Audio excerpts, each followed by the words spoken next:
Hai, selamat datang di channel Alur Cerita Film, Rain Movies. Di episode kali ini, Mimin akan melanjutkan seri petualangan si Manusia Setengah Dewa. Film ini berjudul Percy Jackson Sea of Monsters yang rilis pada tahun 2013 lalu. Film ini disutradarai oleh Thor Frauenthal, dibintangi oleh Logan Lerman, Brandon T. Jackson, dan Alexandre Daddario. Tak usah berlama-lama lagi, langsung saja kita masuk ke dalam alur cerita film Percy Jackson Sea of Monsters.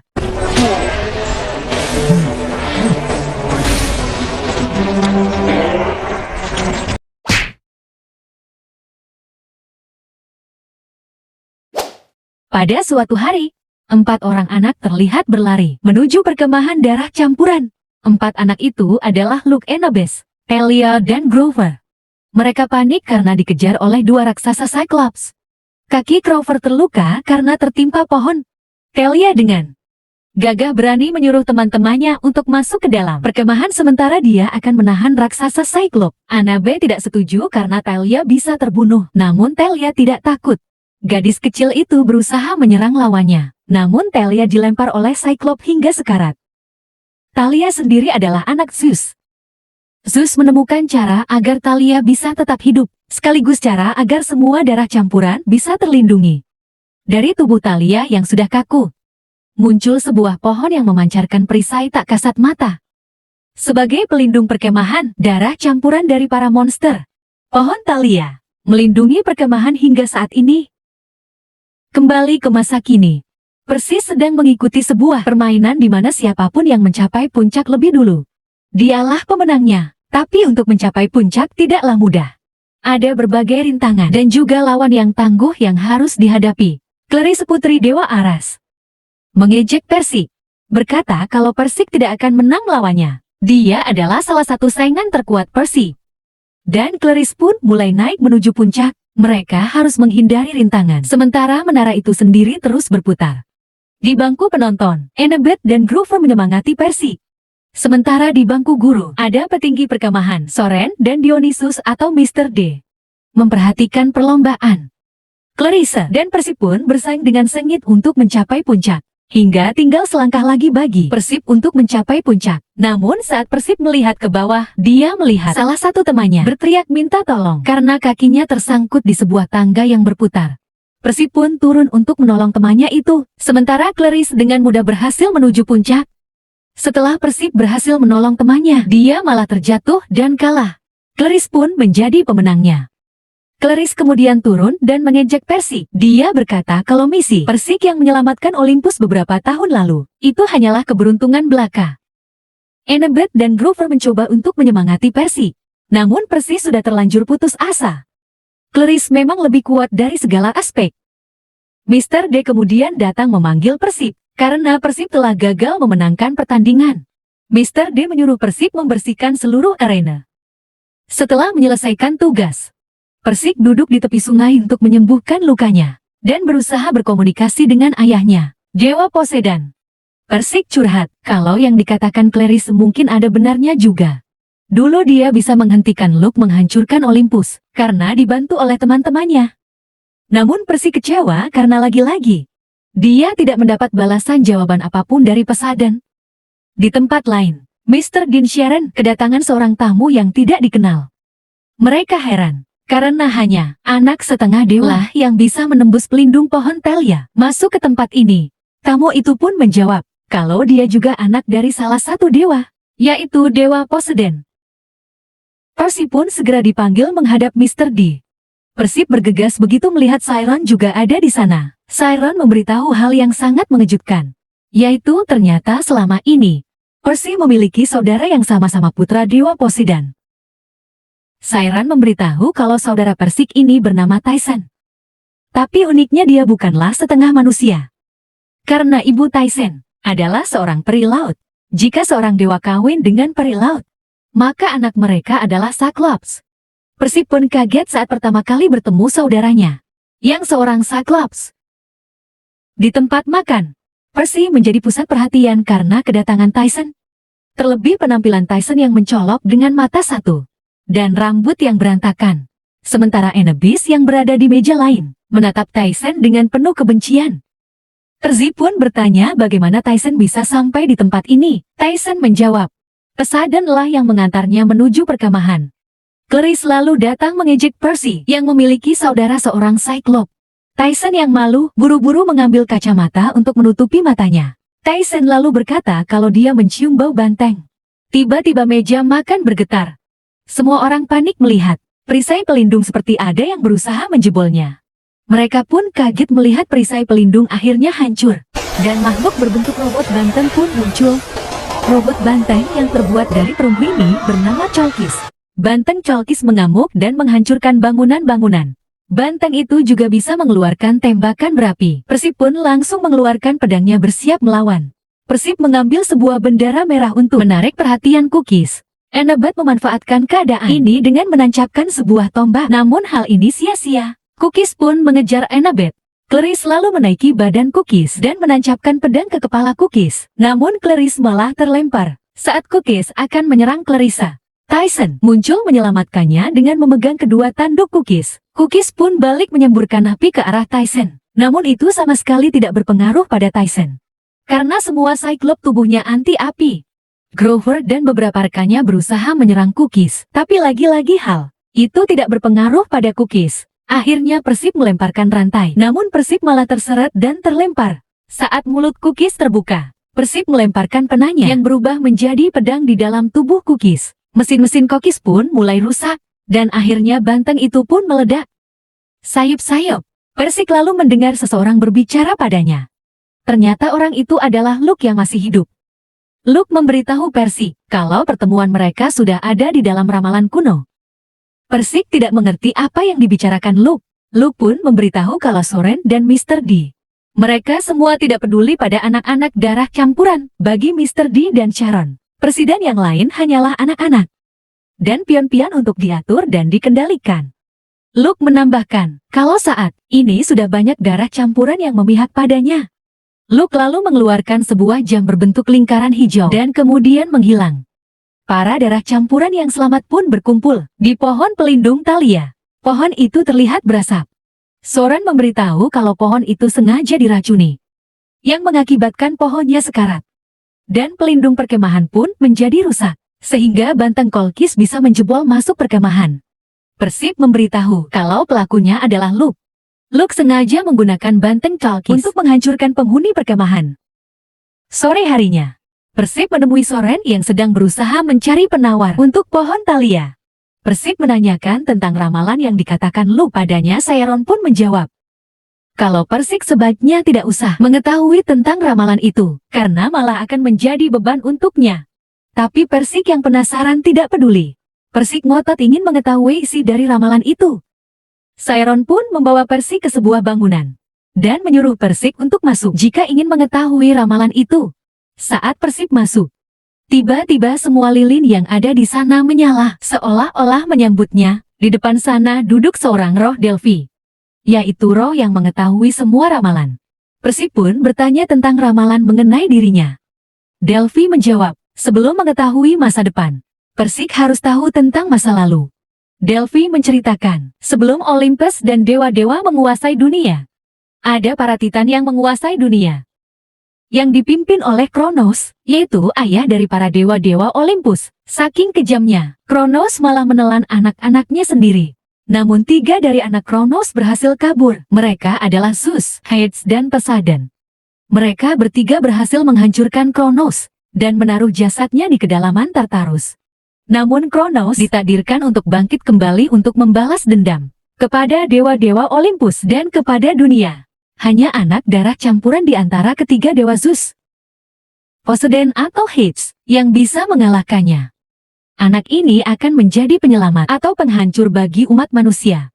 Semuanya dimulai ketika 2 anak darah campuran bertarung memperebutkan kain wol.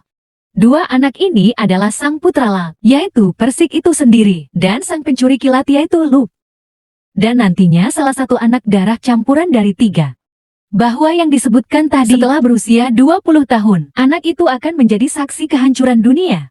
Roh jahat bisa dimusnahkan oleh pedang terkutuk. Satu pilihan akan mengakhiri semuanya. Olympus akan tetap ada, atau malah akan runtuh. Persib pun menceritakan isi ramalan itu pada Siren.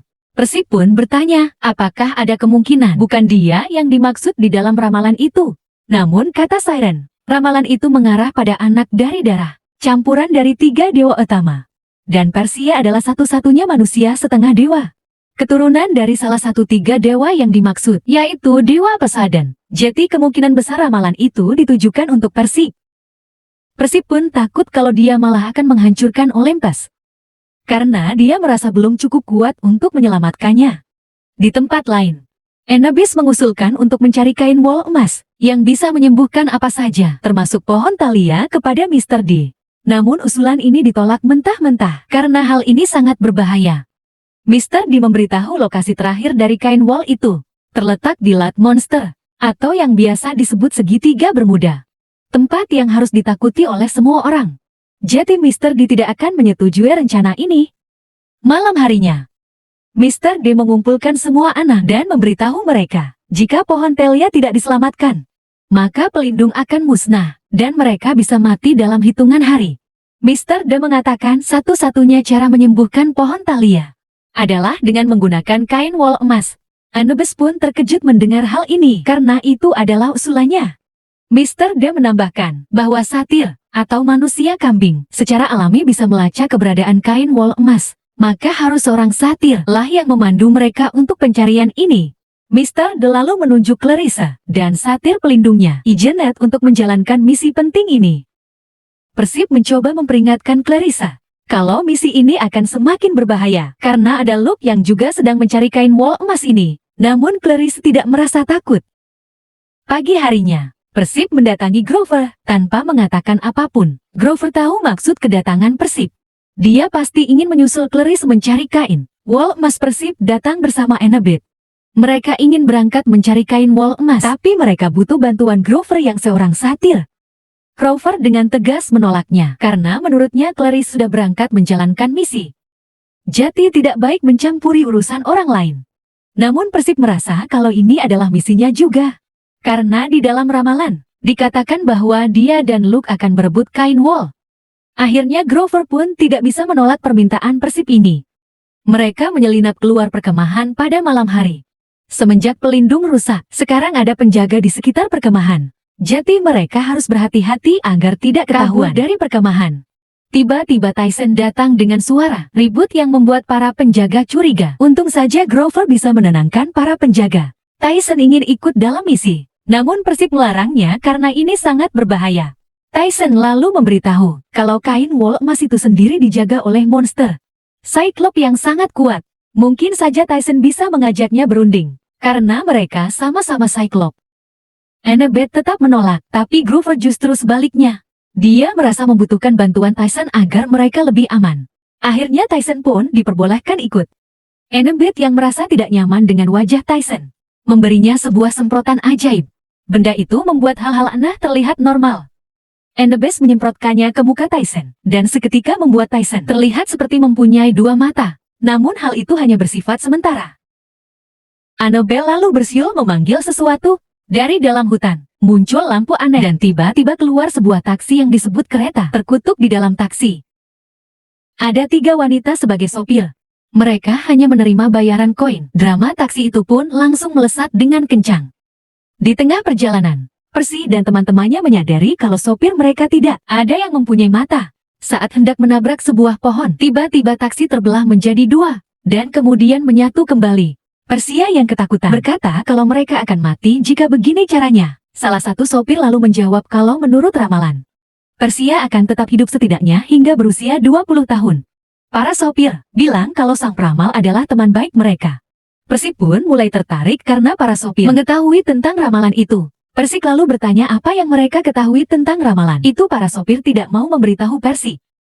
Namun Persik mengambil salah satu bola mata mereka dan mengancam akan membuangnya jika para sopir tidak memberitahunya tentang ramalan. Akhirnya salah satu sopir menyebutkan beberapa angka yang tidak Persik pahami. Para sopir itu berkata nanti juga Persia akan paham. Di saat Annabeth sadar kalau mereka telah kehabisan koin, akhirnya taksi pun berhenti. Percy dan teman-temannya diusir dari dalam taksi. Saat sedang menyusuri jalanan, Tyson merasa sangat senang karena ternyata dia memiliki saudara. Percy pun menegaskan kalau ibu mereka berbeda. Namun Tyson tidak peduli. Bagi Tyson Persib tetaplah saudaranya. Tiba-tiba Grover ditangkap oleh beberapa orang. Annabeth mencoba menolong, namun gagal. Salah satu dari penculik itu mengeluarkan sebuah benda seperti yang digunakan Luke dan kemudian menghilang. Annabeth ternyata mengenal salah satu penculik. Orang itu adalah salah satu penghuni perkemahan. Persib pun jadi teringat perkataan Luke sebelumnya, yang memberitahunya kalau ada darah campuran lain yang saat ini juga berpihak pada Luke. Percy, Annabeth, dan Tyson kini semakin yakin kalau Luke juga sedang mencari kain wol emas. Dia menculik Grover untuk memandunya. Jika Percy dan yang lain ingin menolong Grover, mereka harus menemukan posisi Luke terlebih dahulu. Annabeth pun memiliki ide untuk bertanya pada ayah Luke, Dewa Hermes. Mereka pun memasuki kantor jasa kurir Olympus. Hermes sendiri adalah dewa pembawa pesan untuk dewa-dewa Olympus. Annabeth bertanya pada penjaga toko kalau mereka sedang mencari Dewa Hermes, namun tidak digubris. Barulah setelah Persib menyebut nama Luke, sang penjaga toko memberitahu kalau dirinya sendiri adalah Dewa Hermes. Persib pun bertanya di mana lokasi Luke, karena Luke sudah menyerang perkemahan dan menculik Grover. Hermes pun mengajak mereka masuk ke dalam pabrik jasa pengiriman Olympus miliknya. Seseorang memberi Hermes sebuah tongkat. Hermes mengajak mereka berkeliling, namun Percy mengatakan waktu mereka tidak banyak. Tiba-tiba terdengar suara yang berasal dari dua ular yang ada di tongkat Hermes. Hermes pun menyuruh kedua ular itu untuk mencari lokasi keberadaan Luke. Tongkat itu pun dibawa pergi lagi oleh stafnya. Di sini Hermes curhat. Dia tidak tahu bagaimana caranya menghadapi anaknya yang saat ini penuh dengan kebencian. Hermes selalu membekali mereka perlengkapan untuk menghadapi Luke. Hermes memberikan sebuah termos kepada Annabeth. Termos itu bisa mengeluarkan angin yang sangat kencang jika tutupnya dibuka. Lalu Hermes memberikan sebuah selotip kepada Percy. Jika suatu benda tertempel selotip itu, maka benda itu akan menghilang. Seorang staf lalu membawakan tongkat ular itu lagi. Ular itu pun berkata, kalau sekarang Luke ada di kapal bernama Andromeda, yang saat ini sedang berlabuh di pantai. Percy pun berterima kasih kepada Hermes. Hermes memohon kepada Percy untuk memberitahu Luke kalau Luke berhak marah kepada Dewa Hermes, tapi jangan marah kepada dunia. Mereka pun bergegas menuju pantai, namun terlambat. Kapal Luke sudah berada di tengah-tengah lautan. Mereka pun bingung bagaimana caranya mengejar Luke. Tyson lalu berinisiatif menyentuh air laut dan meminta bantuan kepada ayahnya Poseidon. Percy mengira hal itu akan sia-sia. Namun tiba-tiba dari dalam laut muncul makhluk berkepala kuda dan berbadan ikan yang bernama Hippocampus datang untuk membantu mereka. Mereka pun langsung menaiki Hippocampus untuk mengejar kapal Luke. Sesampainya di kapal Luke, Percy dan teman-temannya menyelinap masuk. Mereka melihat beberapa teman mereka sesama darah campuran sedang berjaga. Mereka pun fokus mencari Grover. Mereka menuju bagian atas kapal untuk menghindari anak buah Luke. Namun di atas kapal ada monster anjing yang juga sedang berjaga. Tiba-tiba anak buah Luke mengepung Percy dan teman-temannya. Mereka membawa Percy ke hadapan Luke Porsi, menanyakan di mana Grover ditahan. Luke pun menjawab bahwa saat ini Grover sudah ada di Laut Monster. Luke sengaja mengirim Grover ke Laut Monster terlebih dahulu. Luke lalu memperlihatkan sebuah peti jenazah Kronos yang diambil Luke dari dalam Tartarus. Dengan bantuan kain wol emas nanti, dia berniat membangkitkan Kronos kembali. Percy pun mencoba menyampaikan pesan Hermes, namun hal itu malah semakin membuat Luke marah. Luke menyuruh anak buahnya memasukkan Percy dan teman-temannya ke dalam sel. Di dalam sel, Annabeth terus-terusan menyalahkan Tyson yang berisik, sehingga membuat mereka tertangkap. Percy pun bertanya kenapa Annabeth begitu membenci Tyson. Tapi Annabeth hanya diam saja. Percy lalu melihat tas dan memiliki ide untuk kabur. Percy menggunakan kekuatannya mengendalikan air. Dia menciptakan gelombang laut agar kapal bergoyang. Sementara Annabeth berusaha menggapai tas Percy yang berisi selotip pemberian Hermes. Akhirnya Annabeth berhasil mendapatkan selotip itu. Percy pun menempelkan selotip ke sel tahanan. Tak lama kemudian, sel itu pun menghilang. Mereka berhasil keluar dari dalam sel. Namun mereka dihadang oleh anak buah Luke. Percy menyuruh Annabeth dan Tyson untuk menemukan Skoci, sementara dirinya melawan anak buah Luke. Setelah Tyson dan Annabeth berhasil menemukan Skoci, Percy naik menuju atap kapal. Luke lalu muncul menghadangnya. Percy membuat gelombang air untuk mengacaukan musuh. Karena Tyson tidak sengaja membuang mesin Skoci, Annabeth terpaksa menggunakan botol angin pemberian Hermes. Percy pun menaiki ombak laut untuk menyusul Annabeth dan Tyson. Namun Luke masih mengejarnya. Percy akhirnya berhasil menjatuhkan Luke laut dan bergabung kembali dengan Annabeth dan Tyson di Sekoci. Di tengah laut Percy memberikan kesempatan kepada Tyson memegang termos angin untuk mengendalikan laju perahu. Tyson pun sangat senang, karena selama ini tidak pernah ada yang mempercayakan sesuatu kepadanya. Selama ini setiap orang yang melihat Tyson, mereka pasti akan kabur. Mereka menganggap Tyson sebagai monster. Percy pun kembali menanyakan alasan kenapa Annabeth begitu membenci Tyson. Annabeth pun bercerita, dahulu sosok yang membunuh Telia adalah seorang Cyclops. Itulah alasan kenapa dia membenci Cyclops. Tiba-tiba awan hitam muncul. Itu adalah tanda mereka telah sampai di Laut Monster. Di sini Sekoci, mereka berhenti karena Tyson tidak sengaja menghilangkan termos angin. Tak lama kemudian, muncul benda seperti sirip hiu bergerak di sekitar mereka. Lama-kelamaan benda itu muncul semakin banyak. Percy menyuruh untuk mendayung, berharap mereka bisa menjauh. Namun mereka tidak bisa menghindar, karena muncul arus yang menyedot mereka. Mereka pun kaget setelah sadar, sedang disedot oleh Cerberus, raksasa penjaga Laut Monster. Percy mencoba menggunakan kekuatannya, tapi tidak berhasil. Mereka pun tersedot masuk ke dalam mulut Cerberus. Ternyata selama ini, semua yang menghilang di segitiga Bermuda akan berakhir di perut Cerberus. Di dalam perut Cerberus ini, mereka kaget saat mendengar suara Clarissa. Terlihat Clarissa dan awak kapalnya sedang memperbaiki kapal. Presiden yang lain pun naik ke kapal itu. Tiba-tiba kapal Clarissa tertarik menuju lambung Cerberus, yang bisa menghancurkan apapun yang masuk ke dalamnya. Clarissa berencana menembak lambung itu. Tapi Percy punya ide lain. Percy menyuruh Clarissa untuk mengemudikan kapal, sementara dia akan menembak bagian lain. Clarissa pun menyuruh semua awak kapal untuk masuk ke dalam kapal, termasuk Annabeth dan Tyson. Percy mulai menembaki bagian perut Cerberus. Bagian yang ditembak itu pun mengeluarkan air. Percy pun masuk ke dalam bagian kemudi kapal, bersama Clarissa, yang mengarahkan kapal menuju bagian yang ditembak Percy. Mereka berhasil kembali ke permukaan laut. Namun di sini mereka malah bingung harus kemana, karena satir pelindung Clarissa telah tewas. Secara aneh, Percy tiba-tiba bisa melihat garis-garis peta di permukaan laut. Setelah garis muncul, lalu muncul angka-angka aneh. Percy dan Annabeth pun teringat mengenai angka yang diberikan oleh supir taksi. Ternyata angka-angka itu adalah koordinat yang mengarah pada lokasi kain wol emas berada. Clarissa pun mengarahkan kapalnya mengikuti petunjuk Percy.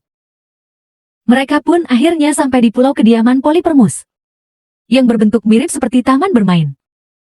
Mereka pun menyusuri tempat itu. Mereka naik ke dalam sebuah wahana. Di ujung wahana, mereka melihat sebuah tempat yang dipenuhi oleh kepala satir. Mereka pun bersembunyi saat ada seseorang melempar barang.